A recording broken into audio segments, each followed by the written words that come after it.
Podium Podcast. Lo mejor está por escuchar. Bueno, estamos en septiembre y estaréis de acuerdo conmigo en que septiembre simboliza, bueno, pues el inicio para muchas cosas. Que si el curso, que si el trabajo, ¿no? La vuelta a la rutina. Pero bueno, el otro día, mientras hacía una de esas vueltas, uno de esos inicios, a la vez me di cuenta que también era un final. Que además de lo obvio, me di cuenta de que, bueno, pues acababa una cosa que llevaba haciendo durante todo el verano, que era muy simple. Era sentarse, rodearse de gente y charlar. Charlas que, bueno, en algunas ocasiones eran serias, en otras tiraban más hacia lo banal, pero lo que desde luego dejaban aparte era lo operativo, la búsqueda de operatividad. Bueno, como lo bueno es mejor tenerlo cerca y no dejarlo, hoy me acompaña una persona que hace muy bien y lleva esa sensación de charlar, de esa calma, ese espacio para el diálogo a cualquiera que quiera darle al play. Manuela Carmena, ¿qué tal? Encantado de estar aquí contigo. Pues yo feliz, Jesús, ya sabes que me encanta estar con vosotros, me gusta muchísimo y me encanta hablar. Me encanta hablar y además es que me gusta muchísimo eso de reflexionar sobre lo que damos por hecho, ¿no? Uh-huh. Es decir, me parece que es curioso el que saquemos tan poco partido a las cosas de la vida porque simplemente no pensamos sobre ellas, ¿no? Totalmente. Es un poco... A mí me encanta la jardinería, me encantan las plantas, claro. Si tú, por ejemplo, pues lo das por hecho, que hay plantas, pues no disfrutas lo mismo que si intentas sacar lo más que puedes de una planta que tienes delante, ¿no? Que ahí también juega mucho la observación. O sea, yo doy fe además de que te gustan las plantas y que las tienes muy bien cuidadas. Sí. Y eso también es parte, ¿no? de observar qué necesita y eso se puede llevar a otros campos y otros aspectos, ¿no? de la vida y de la conversación, ¿no? con la gente, esa parte, ¿no? de observar y ver hacia qué punto, bueno, pues se puede unir o se puede mejorar. Claro, y además es que el reflexionar sobre lo de siempre, sobre lo de todos los días, de alguna manera es algo que te rompe la rutina, ¿no? Y la rutina tiene unas cosas buenas, efectivamente. Yo siempre digo que cuando actúas con rutina vas con el piloto ya, digamos, automático, ¿no? Y no tienes que pensar en nada, ¿no? Pero a su vez te quita muchísimo placer. Uh-huh. Es decir, porque es como que no miras, no ves, ¿no? A mí algunas veces me gusta hacer una cosa, fíjate, muy rara, y es cuando tú, por ejemplo, vas a París, por ejemplo, ¿no? Y te metes en el metro, ves el metro de París, ¿no? Y lo ves con unos ojos distintos de algo que no ves todos los días. Cuando te metes en el metro, no haces nada, lo ves como todos los días. Y algunas veces a mí me gusta jugar, me meto en el metro y digo, voy a pensar que voy en un metro que no conozco. Cierro los ojos y de pronto veo cosas que antes no veía, ¿no? Ajá, sí, no, interesante. Eso es cierto. Yo muchas veces, ahora que lo dices, claro, estoy cayendo, quizá no hago tanto ese ejercicio de imaginación, pero sí que hago muchas veces ejercicio no tan creativo, quizá de imaginarme en otro sitio, pero sí que lo hago con la gente, porque al final también creas una conexión, quizá unidireccional, porque esa gente, claro, yo no tengo, no interactúo con ella, pero sí que al final vas creando, ¿no? como unas rutinas de gente que va contigo a esas mismas horas y tenemos una rutina, y sí que a veces he llegado incluso a pensar de, uy, ¿qué le habrá pasado a esta persona que siempre se monta en este vagón a esta hora y hoy no va a trabajar o no va, bueno. Claro, y te entra una curiosidad, ¿no? Sí, tremenda, sí. ¿no? Hombre, yo creo que todo eso además... Bueno, te da muchas ideas, te llena la vida de vida, ¿no? Uh-huh. Y sobre todo es un antídoto al aburrimiento. A mí me encantaría mucho cuando el CIS hace esas encuestas que hacen un poco raras, ¿no? Porque ahora le ha dado el CIS por preguntar si te gusta la tortilla con cebolla o no. A mí personalmente, el director del CIS me va a perdonar, me parece una bobada. Pero sin embargo sí me gustaría saber hasta qué punto la gente se aburre o no. Porque el aburrimiento produce mucha insatisfacción. Entonces yo creo que ayuda a no aburrirse el repensar sobre lo que creemos que ya tenemos todo visto, ¿no? Para tener esa nueva visión a la que tú te referías y a la que yo también intentaba diseñar. Totalmente. Manuela, tú te has lanzado, llevamos ya una temporada del podcast de Suena Carmena, pero bueno, haciendo un poco, revisitando, viendo un poco con perspectiva esa primera temporada, ahora hemos lanzado la segunda. ¿Cómo ha sido ese salto al mundo del podcast como podcaster? Pues la verdad no me ha costado nada, porque como soy tan charlatana, pues de alguna manera me encanta hablar con más gente, ¿no? Es decir, que me gusta muchísimo el pensar que se puede hablar ahora con una dimensión tan grande, ¿no? Y se puede como elevar a un rango muy interesante la conversación, ¿no? Uh-huh. Porque de alguna manera estamos acostumbrados a ver la conversación en el teatro, la conversación en el cine, a escuchar la conversación en la radio, pero el tener la posibilidad de tener cerca muchas conversaciones, yo creo que es uno de los logros del podcast, ¿no? Total, claro, yo estaba reflexionando también cuando estaba pues escuchando, obviamente para ponerme más al día, yo por segunda vez porque la escucho en directo contigo y luego obviamente como oyente del podcast, pero sí que pensaba, cuando ves redes sociales o te metes, y no las quiero demonizar, pero sí que es cierto que hay ciertos comportamientos que sí se dan, como expresar opiniones categóricas, o sea, sin dar ese espacio a réplica, ¿no? Es como, este es mi pensamiento y de ahí no me vas a mover. Y eso quizá, no sé si lo notas, también digamos que permea en la conversación del día a día, que hay gente que cada vez es más muro y no deja ese espacio, ¿no? del diálogo. Claro, y además es absurdo, porque la verdad es que no hay nada más que reflexionar un poco para darte cuenta que si hay algo absurdo es el sectarismo, es decir, es el dar por todo sabido, todo concluido, todo aceptado, ¿no? No sé, a mí me hizo gracia en uno de los, no sé si te acuerdas, en uno de los podcasts que grabamos, que había una artista, Paula Cueto, que dijo una cosa muy divertida porque estábamos hablando sobre las citas, ¿no? Sí. Y ella dijo, no, a mí cuando leo una cita lo que me apetece es preguntarle, oye, perdona, pero esto ¿por qué lo dices? ¿No? Y me parecía muy bien porque si no corremos el riesgo de convertirnos en citadores de citas, ¿no? Total. Y es muy aburrido, ¿no? Claro, en quedarnos en la superficie y no... eso me doy muchas veces cuenta, incluso de mí mismo, que es, aquí debería haber preguntado un ¿por qué? O sea, tanto a mí mismo, con cosas que pienso, como durante una conversación o cuando alguien te cuenta algo, decir ¿por qué? Que es muy sencillo, pero al final es lo que te permite ahondar, ¿no? en esa situación. Sin duda. Y no hablar solo de oídas sin un bagaje detrás, ¿no? O sin un conocimiento detrás, que al final, claro, dar una opinión la puede dar todo el mundo, pero... Claro, y además los porqués son tan individuales, ¿no? Porque cada uno de nosotros tenemos una maleta de porqués, que seguramente tiene mucho que ver con nuestra formación, con nuestra familia, con el marco en donde vivimos, ¿no?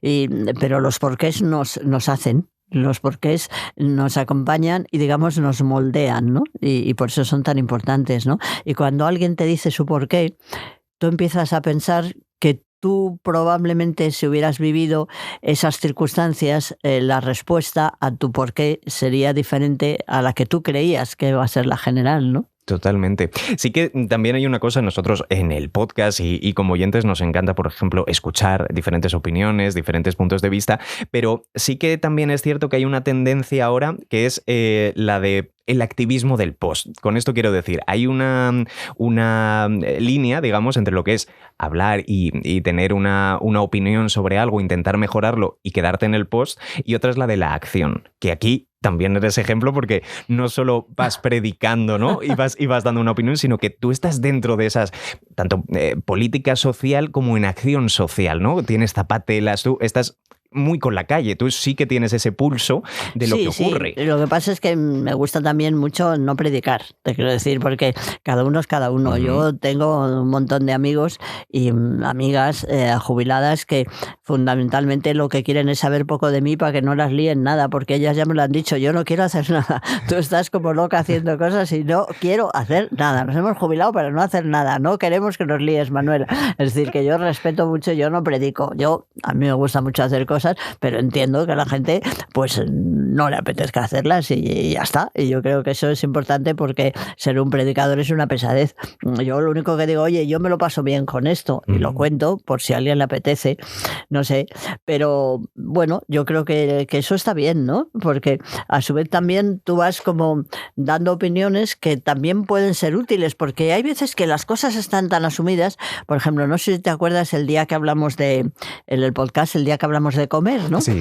Que dio más o menos un poco como todo el mundo por hecho que comer en grupo pues estaba bien y tal. Yo, sin embargo, pues defendí la teoría de comer sola y también cuestionar las comidas de empresa, que no me gustan nada. Y seguramente la gente las asume y no las cuestiona. Y de pronto uno empieza a pensar, hombre, ¿por qué? ¿No? Y yo creo que eso es muy interesante. Sí, ahí justo creo que vas a tener ese podcast, saldrá ese episodio en breve y lo podrá escuchar la gente y vas a tener mucha gente que va a estar de acuerdo en eso porque efectivamente lo hacemos como, bueno, porque es algo que toca, pero que poca gente te dice con ganas, ay, qué bien, que en una semana tengo la cena de Navidad de la empresa. Eso es verdad que es bastante... Sí. Que a colación de esto que decías tú, defensora, por ejemplo, eso de comer sola y demás. Claro, ahora, el otro día salió una noticia circunstancia en la que hay muchos locales en ciudades grandes y que están masificadas que ya no te dejaban comer si estabas solo. O sea, cuando iba una persona sola, claro, supongo que piensan en ese beneficio y es, efectivamente vas a ganar más si viene un grupo de 8 a que vengas tú que vas a ocupar una mesa. Claro, estamos yendo también a esa mercantilización, ¿no? de que cada vez las ciudades grandes son menos amables o menos permisivas con la gente que vive o hace vida sola, básicamente. Claro, yo creo que ahí hay que tener mucho cuidado porque de pronto se genera como una corriente de la soledad es muy peligrosa, tenemos que combatir la soledad, se crean ministerios de la soledad, programas de la soledad. Y hay que tener cuidado, ¿no? Porque hay unos aspectos de la soledad que son gratificantes, ¿no? El otro día leí que no sé qué en diseño, en no sé qué país era, que habían diseñado edificios que las terrazas no tenían los compartimentos que suelen tener en las construcciones que estamos acostumbrados, que si hay una terraza, cada piso tiene como una mampara que separa la terraza de un otro. Y decía que en no sé qué país, creo que era en Japón, que habían pensado que era mucho mejor que no hubiera mampara porque así un vecino podía hablar con otro. Pues chico, yo no sé, a mí la verdad me parece que no me apetecería mucho sales ahí a tomar tu café y está el vecino.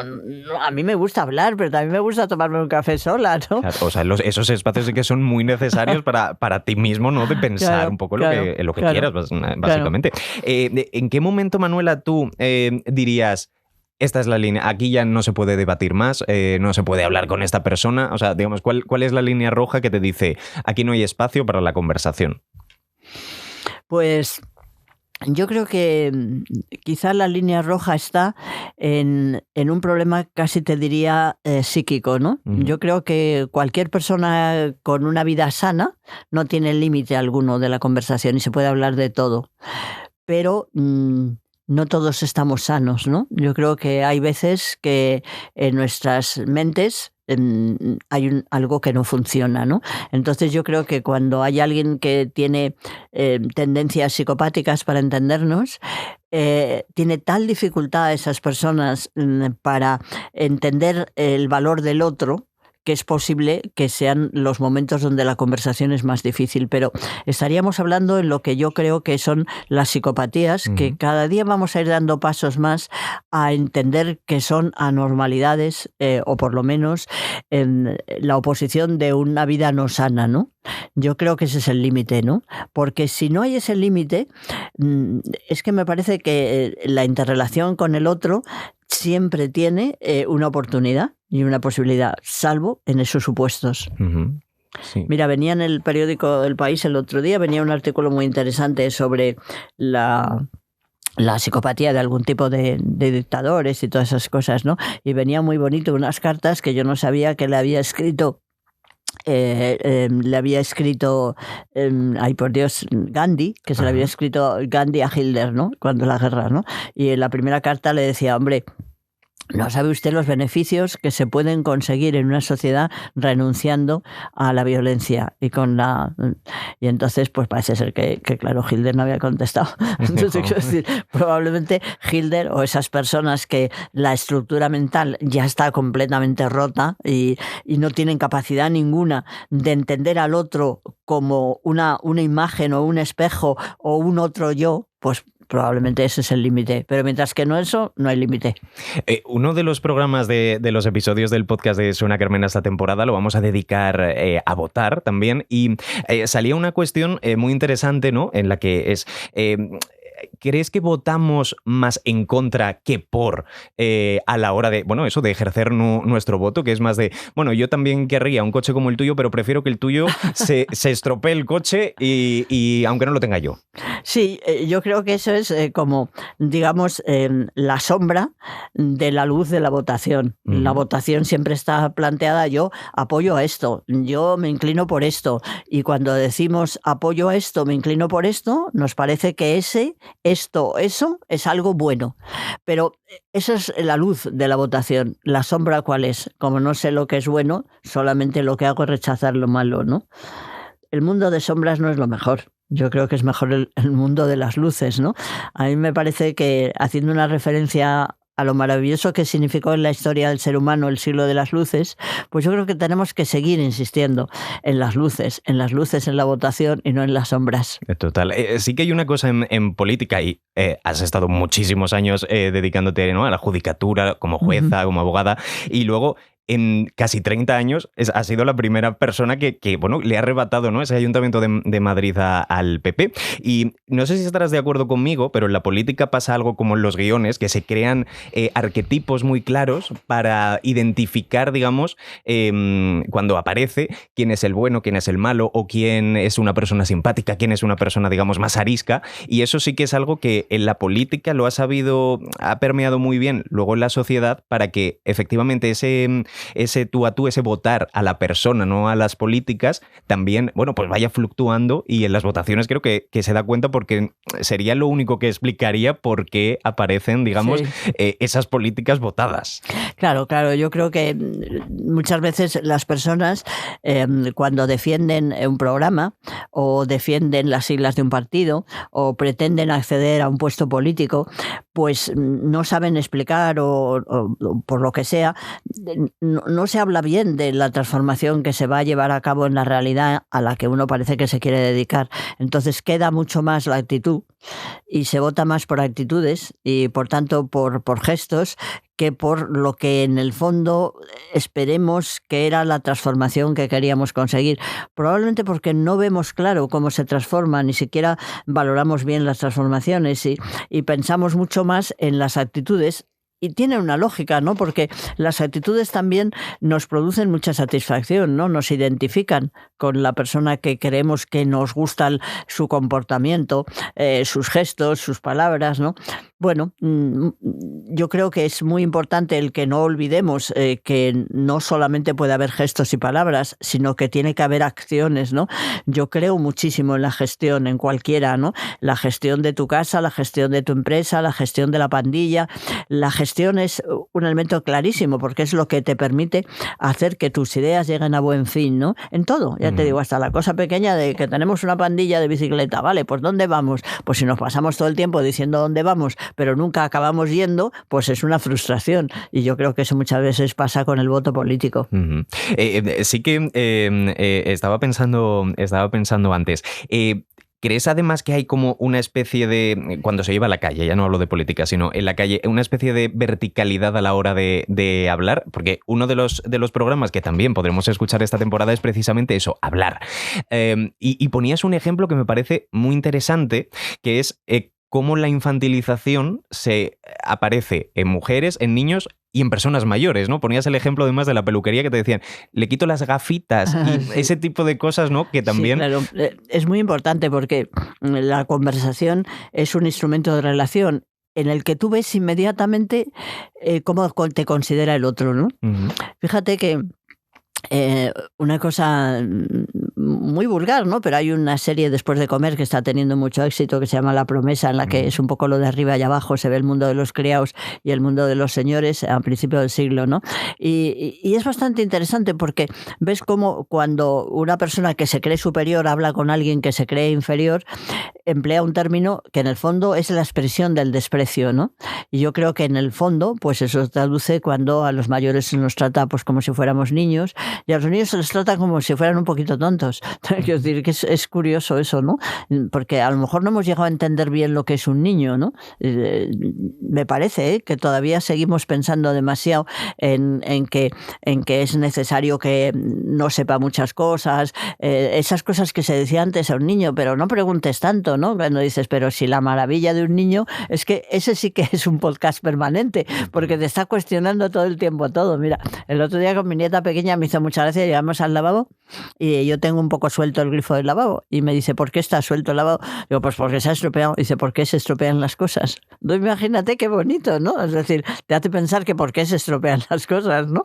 Y yo dije, bueno, pues porque podían no estropearse aunque duraran. Y la verdad es que dijo, vamos a dejarlo, pero eso es un podcast de verdad, ¿no? Total, sí, claro, porque ahí sí que te hace plantear, o sea, es el ejercicio de te pone las preguntas sobre la cara, vaya. Y sin embargo, fíjate que tantas veces se ha dicho a los niños que no pregunten, a los niños que se callen, ¿no? Todo eso indica lo que tú piensas del niño, lo que piensas del anciano, lo que piensas del empleado, lo que piensas... Claro, afortunadamente la sociedad actual cada vez es un poquito más igual y podemos detectar estos desequilibrios en la relación, digamos, del lenguaje e irlo superando, ¿no? Pero ha habido momentos que ha sido dramático, vamos, yo creo que es, en fin, dramático.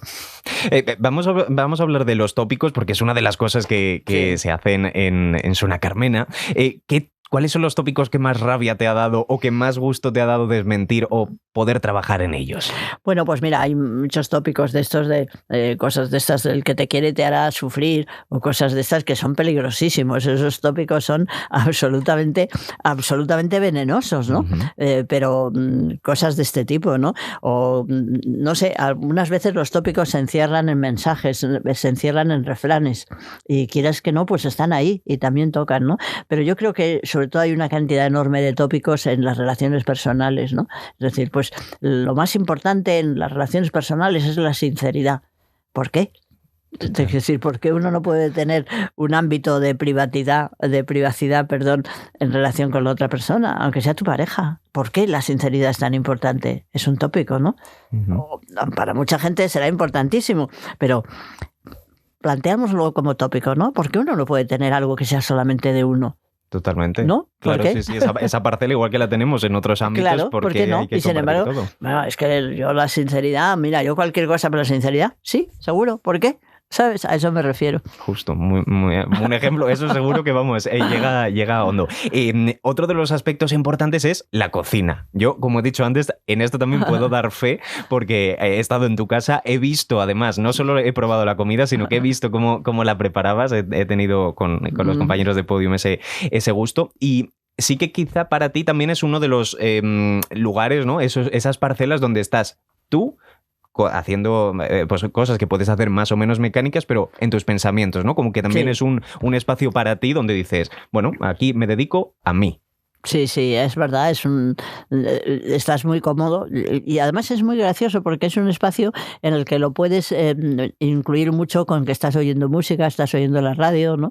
Bueno, no sé, está muy bien. Sí, ¿cuál dirías llamaron de la anterior temporada muchísimo la atención la receta de los bombones de patatas fritas, que podéis verlo además en el canal de YouTube de Podium, cómo Manuela las preparó ahí en directo? De esta temporada hemos pasado por platos quizá tan sencillos o que se pueden pensar tan sencillos como las lentejas. Pero ¿por qué? Y justo las llevamos en un programa en el que hablamos de creatividad. Ajá, ¿Por qué un plato tan sencillo para un programa en el que hablamos de creatividad? Bueno, porque de pronto unas lentejas que son como siempre son distintas si le pones esa cucharada de mostaza, ¿no? Por ejemplo, ¿no?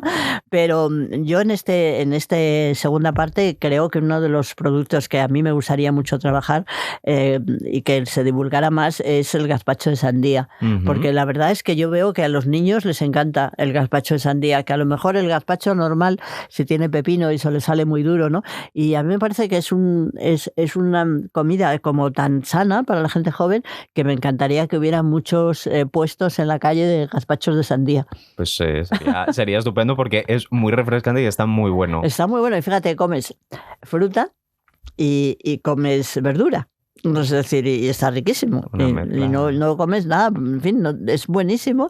Y con la cantidad de guarradas que se comen muchas veces, pues eso, no sé, a mí me parece que sería estupendo que fuéramos capaces de crear estas comidas muy rápidas, muy fáciles, muy sanas y sobre todo pensando en los jóvenes. Sí. Ahora que dices lo de pensar en los jóvenes, una de las cosas que me gusta mucho de trabajar contigo, uno, aparte de que siempre, yo nunca he notado, ¿no? Por ejemplo, esa verticalidad, porque, no sé, es un gusto trabajar contigo en ese sentido, es que dentro de Suena Carmena sí que se han producido muchas veces esos diálogos intergeneracionales, ¿no? Porque a lo mejor estamos acostumbrados de, bueno, pues mi generación o generaciones más jóvenes que yo, el mundo digital, bueno, pues es algo con el que hemos nacido y quizá esa burocracia que hay que hacer cada vez más digitalmente, pues no nos suponga un gran esfuerzo. Hay otras generaciones en las que eso sí es un esfuerzo, por ejemplo, pero sí que hemos llegado a ese punto, ¿no? dentro de dentro del podcast en el que efectivamente estamos todos en el mismo nivel y se pueden hablar de los diferentes puntos de vista que hay entre diferentes generaciones y entre diferentes realidades, porque no solo hablamos de realidades en España, también hemos hablado en el tema de las familias de personas que efectivamente han tenido que emigrar, ¿no? Y que ahora están aquí y que van creando su familia y demás. Por tanto, esa mezcla que nos ha permitido el podcast, ¿cómo te ha hecho sentir a ti? O sea, ¿qué te parece? A mí muy bien, muy bien. Además me parece que de pasada plantea algo que está en el debate público y que es muy interesante, y es qué hacemos con los mayores, ¿no?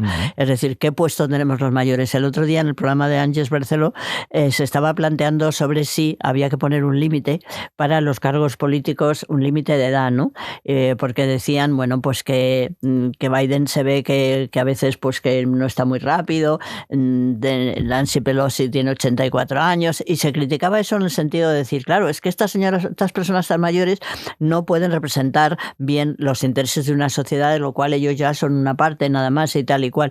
Y de pronto yo vi y dije, joder, es curioso eso, ¿no?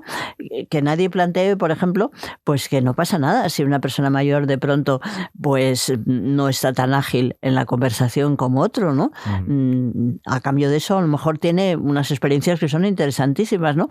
De pronto me ha parecido que era poner un modelo de político rápido, dicharachero, no sé qué. ¿Por qué? ¿Sabes? De nuevo, tópico. De nuevo, total. Tópico, ¿por qué? Es decir, yo no conozco a Nancy Pelosi ni a Biden, pero bueno, parece ser que Biden pues ha metido la pata alguna vez. ¿Y qué? Entonces, ¿qué diríamos, por ejemplo, de que entre en política una persona con una discapacidad, ¿no? Uh-huh. También diríamos que porque no tiene el nivel 100 de todas las capacidades ya no puede ser político. Depende. Te quiero decir, la prueba es que afortunadamente estamos acostumbrados a ver políticos con discapacidades que lo pueden hacer igual de bien o igual de mal que otros, ¿no? Sí, y en ese sentido me gusta mucho que aquí mezclemos muchas edades, ¿no? Porque creo que en la mezcla es donde está el punto correcto, ¿no? Y cada momento, cada vida tiene algo interesante y también tiene un más y un minus, sí, claro. Probablemente. No sé, a mí a veces me ha pasado cuando me han hecho así muchas preguntas en las ruedas de prensa y tal, que a lo mejor alguna pregunta se me olvidaba, ¿no? Y yo pensaba, cuando tenía 40 años se me hubiera olvidado esta pregunta, pues no lo sé, pero bueno, no pasa nada, pues la apuntas, ya está, ¿sabes? No sé. Sí, no, desde luego, porque al final hacer política no es correr una maratón. Por eso te lo digo, y sobre todo, bueno, a lo mejor no tienes tanta memoria, no pasa nada. Aparte de que ahora la verdad es que Google con la memoria te ayuda muchísimo, porque dices, joder, ¿cómo se llamaba este? Que no me sale, lo miras y ya está. Y lo tienes ahí la respuesta fácil. Sobre esto, y para ir acabando, ahora es un momento, votamos el 23 de julio este verano, y es un momento en el que la conversación hubiera sido muy importante, y estamos dándonos cuenta de que, por muy importante que sea, no se produce, no hay ese entendimiento. ¿Qué crees tú, Manuela, que puede ocurrir? ¿Habrá conversación? ¿No habrá conversación? Pues mira, la verdad es que yo creo que esa es una deriva negativa, yo creo, de la política que deberíamos mejorar, ¿no? Porque estamos basando el diálogo político en lo que nos diferencia, por encima de todo. Como el objetivo de la conversación política es precisamente el diferenciarte, la basas fundamentalmente en, digamos, negativizar al otro al 100%. Y entonces es muy difícil que haya una conversación en la medida que tú negativizas tanto al otro y positivizas tanto a ti, que es que tú solamente puedes hablar contigo mismo. Claro. Ese es el problema. Porque si no, tendrías que empezar a decir, no, pues la verdad es que sí, yo creo que hay cosas que he dicho que no es eso, que tengo que... No, pues igual estoy equivocado, no sé, a mí me sorprendió, ya te digo que yo eso que lo he contado una vez cuando estaba de alcaldesa. En algunas veces que dije, yo me acuerdo, pues una vez, oye, pues perdonen que me he equivocado, he dado un dato equivocado y no sé qué, y ella me dijo, oye, no digas tantas veces que te has equivocado porque eso no queda bien en política. Y digo, bueno, si es que me he equivocado, pero eran cosas irrelevantes, vamos, me acuerdo que era un momento en el que estábamos hablando de los índices de contaminación, ¿no? Y entonces, pues a mí me pasaron una nota con unos índices que eran incorrectos y luego pues los rectifiqué, por supuesto, no se me ocurrió decir que la culpa la tenía el otro, ¿no? Que eso me parece feísimo. muchísimo cuando la gente dice, me han dado los datos mal. Oye, si te los ha dado mal tu equipo es como si los hubieras dado tú mal, ¿no? No pasa nada. Dices, perdonen, me he equivocado, el dato estaba equivocado, no pasa nada, ¿no? Claro. Sí, pero que claro, no hay que penalizar tanto. Si el principio es que tú eres genial y el otro es un horror, pues es muy difícil, ¿no? Total. Manuela, ya con esto acabamos. Haznos alguna recomendación. Siempre, a mí me encanta hablar cuando me dices, ya me he apuntado varios, de hecho, antes de empezar a grabar, libros, incluso documentales o series, algo que nos pueda inspirar también, que digas, esto va sobre, te va a aportar algo, va a servir, ¿no? Para que tú te puedas hacer o te responda un poco o empieces a hacerte preguntas de esos porqués o esos cómo, que digas a la gente. Pues mira, la verdad es que un amigo mío que está haciendo una labor muy interesante con el tema de lo que llamamos ahora la justicia restaurativa entre víctimas y agresores, ¿no? Y este amigo me decía, dime algunos libros en los que haya habido mujeres que han planteado una actitud antibelicista y tal.